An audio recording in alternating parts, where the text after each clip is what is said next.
तिसरा टप्पा महायुतीच्या बाजूने असं एकनाथ शिंदे यांनी दावा केलाय। तिसऱ्या टप्प्यात सर्वाधिक जागा महायुतीला मिळतील असं शिंदेंनी मत व्यक्त केलंय।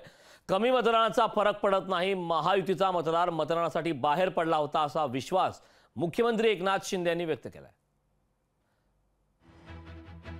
मुख्यमंत्री एकनाथ शिंदे यांनी या दरम्यान विजयाचा विश्वास व्यक्त केलाय। तिसऱ्या टप्प्यात आज एकंदरीत 11 लोकसभा मतदारसंघात मतदान झालंय आणि त्याच दरम्यान या मतदारसंघात महायुतीचा मतदार बाहेर पडलाय, त्यामुळे महायुतीच्या उमेदवारांचा विजय होईल अशा प्रकारचा विश्वास मुख्यमंत्री एकनाथ शिंदे यांनी व्यक्त केला। आमचं हक्काचं मतदान आमच्या लोकांनी उतरवलेलं आहे आणि तिसरा फेज पण महायुतीच्या बाजूने आहे।